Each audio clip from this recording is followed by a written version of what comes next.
ಪರಪ್ಪನ ಅಗ್ರಹಾರದಲ್ಲಿ ವಿಶೇಷ ಸೌಲಭ್ಯ ಪಡೆದಿದ್ದು ಜಗಜ್ಜಾಹೀರಾತಾದ ಬೆನ್ನಲ್ಲೇ ದರ್ಶನ್ ಗ್ಯಾಂಗ್ಗೆ ಕೋರ್ಟ್ ಶಾಕ್ ಅನ್ನ ಕೊಟ್ಟಿದೆ. ಪರಪ್ಪನ ಅಗ್ರಹಾರದಿಂದ ರೇಣುಕಾಸ್ವಾಮಿ ಕೊಲೆ ಪ್ರಕರಣದ A2 ಆರೋಪಿ ನಟ ದರ್ಶನ್ ಅನ್ನ ಬಳ್ಳಾರಿ ಜೈಲಿಗೆ ಶಿಫ್ಟ್ ಮಾಡುವಂತೆ ನ್ಯಾಯಾಲಯ ಆದೇಶಿಸಿದೆ. ಇದರ ಜೊತೆಗೆ ಕೊಲೆ ಪ್ರಕರಣದ ಆರೋಪಿಗಳನ್ನ ರಾಜ್ಯದ ಒಂದೊಂದು ಜೈಲಿಗೆ ಒಬ್ಬೊಬ್ಬರನ್ನ ಶಿಫ್ಟ್ ಮಾಡಲಾಗಿದೆ. ಆರೋಪಿಗಳನ್ನ ವಿವಿಧ ಜೈಲುಗಳಿಗೆ ಶಿಫ್ಟ್ ಮಾಡುವುದಕ್ಕೆ ನಿನ್ನೆ ಸಿಎಂ ಸಿದ್ದರಾಮಯ್ಯ ಸೂಚನೆಯನ್ನ ನೀಡಿದ ಬೆನ್ನಲ್ಲೇ ಅಧಿಕಾರಿಗಳು ನ್ಯಾಯಾಲಯದ ಒಪ್ಪಿಗೆಗೆ ಕಾಯ್ತಾ ಇದ್ರು. ಇದೀಗ 24ನೇ ACMM ನ್ಯಾಯಾಲಯ ಒಬ್ಬೊಬ್ಬ ಆರೋಪಿಗಳನ್ನ ಒಂದೊಂದು ಕಡೆ ಜೈಲಿಗೆ ಶಿಫ್ಟ್ ಮಾಡೋದಕ್ಕೆ ಅನುಮತಿಯನ್ನ ನೀಡಿದೆ. ಆದ್ದರಿಂದ ಡಿ ಗ್ಯಾಂಗ್ ದಿಕ್ಕಾಪಾಲಾಗಿದೆ. ಪರಪ್ಪನ ಅಗ್ರಹಾರದಿಂದ ಬಳ್ಳಾರಿಗೆ ದರ್ಶನ್ರನ್ನ ಶಿಫ್ಟ್ ಮಾಡುವಂತೆ ಕೋರ್ಟ್ ಅನುಮತಿ ನೀಡಿದ ಬೆನ್ನಲ್ಲೇ ಬಳ್ಳಾರಿಗೆ ಶಿಫ್ಟ್ ಮಾಡುವುದಕ್ಕೆ ಖಾಕಿ ಸಿದ್ಧತೆಯನ್ನ ನಡೆಸಿದೆ. ಆದರೆ ಪರಪ್ಪನ ಅಗ್ರಹಾರದಿಂದ ಬಳ್ಳಾರಿ ಜೈಲಿಗೆ ಹೋಗೋದಿಲ್ಲ ಅಂತ ನಟ ದರ್ಶನ್ ಹಠವನ್ನ ಹಿಡಿದಿದ್ದಾರಂತೆ. ಇಲ್ಲೇ ನಾನು ಆರಾಮಾಗಿದ್ದೇನೆ, ಅಲ್ಲಿಗೆ ಯಾಕೆ ಅಂತಿದ್ದಾರಂತೆ ಪೊರ್ಕಿ. ದರ್ಶನ್ ಮನವೊಲಿಸಿ ಕರೆದೊಯ್ಯೋದಕ್ಕೆ ಹಿರಿಯ ಅಧಿಕಾರಿಗಳು ಹರಸಾಹಸವನ್ನ ಪಡ್ತಾ ಇದ್ದಾರಂತೆ. ಇಷ್ಟು ದಿನ ಪರಪ್ಪನ ಅಗ್ರಹಾರದಲ್ಲಿ ಗ್ಯಾಂಗ್ ಜೊತೆ ಆರಾಮಾಗಿ ಕಾಲ ಕಳೆದ ದಾಸನಿಗೆ ಬಳ್ಳಾರಿಯಲ್ಲಿ ಒಂಟಿಯಾಗಿರಬೇಕಾದ ಆತಂಕ ಎದುರಾಗಿದೆ. ಕೊಲೆ ಆರೋಪಿ ನಟ ದರ್ಶನ್ ಬಳ್ಳಾರಿ ಜೈಲಿಗೆ ಶಿಫ್ಟ್ ಹಿನ್ನೆಲೆ ಜೈಲು ಸಂಪರ್ಕದ ರಸ್ತೆಗಳ ಬದಿ ಬ್ಯಾರಿಕೇಡ್ ಅನ್ನು ಹಾಕಲಾಗಿದೆ. ಯಾವುದೇ ಕ್ಷಣದಲ್ಲಿ ಬೇಕಾದರೂ ಬಳ್ಳಾರಿಗೆ ದರ್ಶನ್ ಕರೆತರುವ ಸಾಧ್ಯತೆ ಇದೆ. ಪೊರ್ಕಿ ನೋಡೋದಕ್ಕೆ ಜನ ಸೇರುವ ಸಾಧ್ಯತೆ ಇದ್ದು ಮುಂಜಾಗ್ರತಾ ಕ್ರಮವಾಗಿ ಬ್ಯಾರಿಕೇಡ್ ಹಾಕಲಾಗಿದೆ. ಜೈಲು ಸಂಪರ್ಕದ SP ಸರ್ಕಲ್ ರಸ್ತೆ, ದುರ್ಗಮ್ಮ ದೇಗುಲ ರಸ್ತೆಗೆ ಭದ್ರತೆಯನ್ನ ಒದಗಿಸಲಾಗಿದೆ. ಭಾರತದಲ್ಲಿರೋ ಭದ್ರ ಜೈಲುಗಳ ಪೈಕಿ ಬಳ್ಳಾರಿ ಕಾರಾಗೃಹವೂ ಒಂದು. ಏನಾದ್ರೂ ಅಪರಾಧ ಎಸಗಿದ್ರೆ, ಅಪರಾಧ ಕೃತ್ಯ ಎಸಗೋದಕ್ಕೆ ಯತ್ನಿಸಿದ್ರೆ ನಿನ್ನನ್ನ ಬಳ್ಳಾರಿ ಜೈಲಿಗೆ ಹಾಕಿಸ್ತೀನಿ ನೋಡು ಅಂತ ಹೇಳಿ ಅದೆಷ್ಟೋ ಸ್ಟಾರ್ಗಳು ಸಿನಿಮಾ ಡೈಲಾಗ್ ಅನ್ನ ಹೊರಟಿದ್ದಾರೆ. ಅಚ್ಚರಿ ಅಂದ್ರೆ ಇದೇ ದರ್ಶನ್ ಬಳ್ಳಾರಿ ಜೈಲಲ್ಲಿ ಶೂಟಿಂಗ್ ಕೂಡ ಮಾಡಿದ್ರಂತೆ. ದರ್ಶನ್ರನ್ನ ಬಳ್ಳಾರಿ ಜೈಲಿಗೆ ಶಿಫ್ಟ್ ಮಾಡುವಂತೆ ಕೋರ್ಟ್ ಆದೇಶಿಸಿದ ಬೆನ್ನಲ್ಲೇ ಬಳ್ಳಾರಿ ಜೈಲಿನಲ್ಲಿರುವಂತಹ ಕೈದಿಗಳೆಲ್ಲ ಫುಲ್ ಖುಷ್ ಆಗಿದ್ದಾರೆ. ಜೈಲು ಸಿಬ್ಬಂದಿಯಿಂದ ಮಾಹಿತಿ ಪಡೆದ ಕೈದಿಗಳು ದರ್ಶನ್ ನೋಡೋದಕ್ಕೆ ಅವಕಾಶ ಸಿಗುತ್ತೆ ಅಂತ ಖುಷಿಯಾಗಿದ್ದಾರೆ. ಸದ್ಯ 385 ಕೈದಿಗಳು ಬಳ್ಳಾರಿ ಸೆಂಟ್ರಲ್ ಜೈಲಿನಲ್ಲಿದ್ದಾರೆ. ಕಂಬಿ ಹಿಂದೆ ಕಾಟೇರ ಫುಲ್ ಬಿಂದಾಸ್ ಆಗಿದ್ದಾರೆ. ಸೆರೆಮನಿಯಲ್ಲಿದ್ರೂ ಕೂಡ ಒಂಚೂರು ಪಶ್ಚಾತ್ತಾಪವಿಲ್ಲದೆ ದಾಸ ದರ್ಬಾರ್ ನಡೆಸಿದ್ದಾರೆ. ಇಷ್ಟೇ ಅಲ್ಲ, ಸೆಂಟ್ರಲ್ ಜೈಲ್ನಲ್ಲಿ ಬ್ರ್ಯಾಂಡೆಡ್ ಕೈದಿಗಳಿದ್ದಾರೆ. ಜೈಲಿನೊಳಗೆ ಕೊಲೆ ಆರೋಪಿಗಳು ಬಿಂದಾಸ್ ಆಗಿ ಫೋಟೋ ಶೂಟ್ ಮಾಡಿಸಿದ್ದಾರೆ. ವಿಲ್ಸನ್ ಗಾರ್ಡನ್ ನಾಗನಾಟಿ ಭರ್ಜರಿಯಾಗಿ ಫೋಟೋಗೆ ಪೋಸ್ ನೀಡಿದೆ. ಗೋವಾ ಟ್ರಿಪ್ ಮಾದರಿಯಲ್ಲಿ ರೆಡಿಯಾದ ಕೈದಿಗಳು ಶಾರ್ಟ್ಸ್, ಡಿಸೈನ್ ಚಪ್ಪಲಿ ಹಾಕೊಂಡು ಫೋಟೋಗೆ ಪೋಸ್ ಕೊಟ್ಟಿದ್ದಾರೆ. ಸಿದ್ದಾಪುರ ಮಹೇಶ್ ಕೊಲೆ ಕೇಸ್ನಲ್ಲಿ ಈ ಆರೋಪಿಗಳು ಅರೆಸ್ಟ್ ಆಗಿದ್ದಾರೆ. ದರ್ಶನ್ ಸೇರಿದಂತೆ ನಾಲ್ವರು ಇದ್ದಂತಹ ಫೋಟೋ ತೆಗೆದಿದ್ಯಾರು ಅಂತ ಹೇಳಿ ತನಿಖಾ ತಂಡ ವಿಚಾರಣೆಯನ್ನ ಕೂಡ ನಡೆಸ್ತಾ ಇದೆ. ಜೈಲಿನ ಒಳಗೆ ಬೇಕರಿ ರಘು ನಾಗನ ಮಧ್ಯೆ ವೈಮನಸ್ಸು ಶುರುವಾಗಿದೆಯಂತೆ. ನಾಗನನ್ನ ಬೇರೆ ಜೈಲಿಗೆ ಸ್ಥಳಾಂತರಿಸುವುದಕ್ಕೆ ಬೇಕರಿ ರಘು ಯತ್ನಿಸ್ತಾ ಇದ್ದಾನಂತೆ.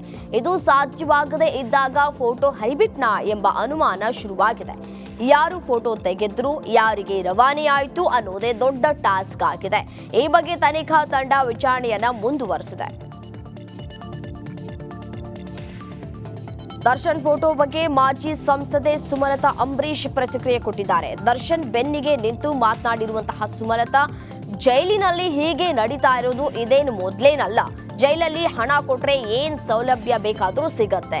ಈ ಆರೋಪವನ್ನ IPS ಅಧಿಕಾರಿ ಡಿ ರೂಪಾ ಅವರೇ ಈ ಹಿಂದೆಯೂ ಕೂಡ ತಿಳಿಸಿದ್ದಾರೆ.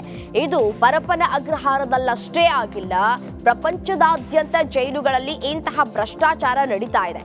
ಅಮೆರಿಕದ ಜೈಲಲ್ಲೂ ಡ್ರಗ್ಸ್, ಸಿಗರೇಟ್ ಎಲ್ಲ ಸಿಗುತ್ತೆ ಅಂತ ಸುಮಲತಾ ಹೇಳಿದ್ದಾರೆ. ಸೆಂಟ್ರಲ್ ಜೈಲಿನಿಂದ ವಿಡಿಯೋ ಕಾಲ್ ಮಾಡಿರೋ ಕೇಸ್ಗೆ ಸಂಬಂಧಿಸಿದಂತೆ ಸತ್ಯನಿಗೆ ಪರಪ್ಪನ ಅಗ್ರಹಾರ ಪೊಲೀಸರು ಡ್ರಿಲ್ ಮಾಡಿದ್ದಾರೆ. ಪೊಲೀಸರ ವಿಚಾರಣೆ ವೇಳೆ ಸತ್ಯ ಬಾಯ್ಬಿಟ್ಟಿದ್ದಾರೆ. ಇದೇ ತಿಂಗಳಲ್ಲಿ ವಿಡಿಯೋ ಕಾಲ್ ಬಂದಿದೆ. ಜೈಲಿನಿಂದ ಧರ್ಮ ವಿಡಿಯೋ ಕಾಲ್ ಮಾಡಿದ್ದ. ಈ ವೇಳೆ ದರ್ಶನ್ರನ್ನ ಧರ್ಮಾನೇ ತೋರಿಸಿದ ಅಂತ ಸತ್ಯವನ್ನ ಬಾಯ್ಬಿಟ್ಟಿದ್ದಾನೆ. ಆರೋಪಿ ಸತ್ಯನ ಮೊಬೈಲ್ ರಿಟ್ರೀವ್ಗಾಗಿ ಸೈಬರ್ ಸೆಲ್ಗೆ ಕಳುಹಿಸಲಾಗಿದೆ. ಪವಿತ್ರ ಭೇಟಿಗೆ ಪೋಷಕರಿಗೆ ಅನುಮತಿ ಸಿಗದ ಕಾರಣ ಬೇಸರದಲ್ಲೇ ಪವಿತ್ರ ಕುಟುಂಬಸ್ಥರು ವಾಪಸ್ಸಾಗಿದ್ದಾರೆ. ಪವಿತ್ರ ಗೌಡ ಭೇಟಿಗೆ ಆಕೆಯ ತಾಯಿ, ತಮ್ಮ, ಅಪ್ಪ ಬಂದಿದ್ರು. ಆದರೆ ಭೇಟಿಗೆ ಅವಕಾಶ ಸಿಗದೆ ಖಾಲಿ ಕೈಯಲ್ಲಿ ವಾಪಸ್ ಹೋಗಿದ್ದಾರೆ.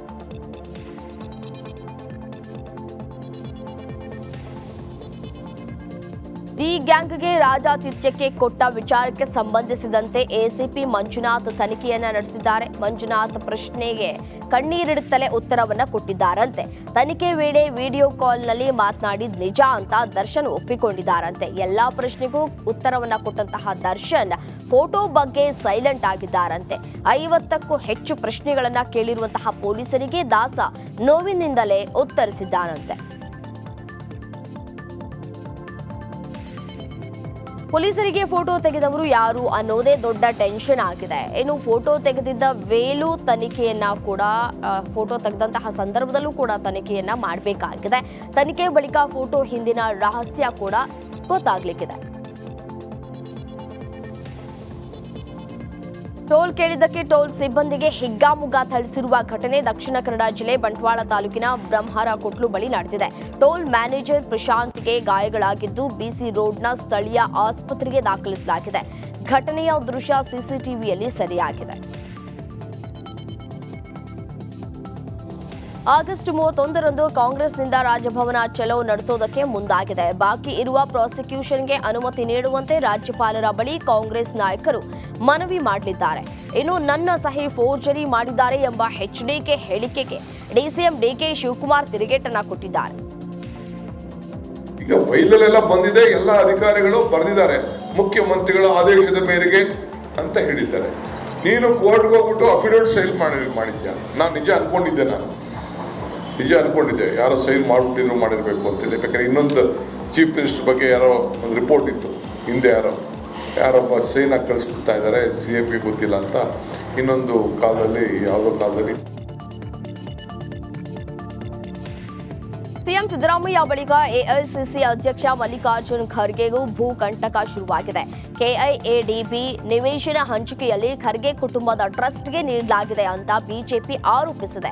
ಖರ್ಗೆ ಅವರ ಪುತ್ರ ರಾಹುಲ್ ಖರ್ಗೆ ನೇತೃತ್ವದ ಸಿದ್ಧಾರ್ಥ ವಿಹಾರ ಶಿಕ್ಷಣ ಟ್ರಸ್ಟ್ಗೆ 2024ರ ಮಾರ್ಚ್ನಲ್ಲಿ ನಿವೇಶನ ಹಂಚಲಾಗಿದೆ ಅಂತ ಆರೋಪಿಸಲಾಗಿದೆ. ಇಲ್ಲಿ 5 ಎಕರೆ ಅವರ ಟ್ರಸ್ಟ್ಗೆ, ಮಲ್ಲಿಕಾರ್ಜುನ್ ಖರ್ಗೆ ಕುಟುಂಬದ ಒಡೆತನದ ಟ್ರಸ್ಟ್ಗೆ 5 ಎಕರೆನ ಅಲಾಟ್ ಆಗಿದೆ. ಇದು ಅಕ್ರಮವಾಗಿ ಆಗಿದೆಯೋ? ಆ KDB ಲ್ಯಾಂಡ್ 5 ಎಕರೆ ಲ್ಯಾಂಡನ್ನು ಅವ್ರಿಗೆ ಅಲಾಟ್ ಮಾಡೋಕ್ಕೂ ಮುಂಚೆ ಎಷ್ಟು ಅರ್ಜಿಗಳನ್ನು ಕರೆದಿದ್ರು? ಯಾರ್ಯಾರು ಟ್ರಸ್ಟ್ ಈ ಜಮೀನಿಗೆ CA ನಿವೇಶನ ಅಂತ ಕರೆದ್ರೆ 5 ಎಕರೆ CA ಜಮೀನು ಏನು ಖರ್ಗೆ ಕುಟುಂಬಕ್ಕೆ ಅಲಾಟ್ ಆಗಿದೆ, ಯಾರ್ಯಾರು ಅರ್ಜಿದಾರರಿದ್ದರು ಇವೆಲ್ಲವೂ ಕೂಡ ಮಾಹಿತಿ ಪಡೆದುಕೊಳ್ಬೇಕಾಗ್ತದೆ. ಅದಕ್ಕೂ ಇವರು ಕೂಡ ಉತ್ತರ ಕೊಡಬೇಕಾಗ್ತದೆ. ಯಾರಿಗೂ ಗೊತ್ತಿಲ್ಲದೇ ಕದ್ದು ಮುಚ್ಚಿ 5 ಎಕರೆನ ಹೌದು CA ನಿವೇಶನ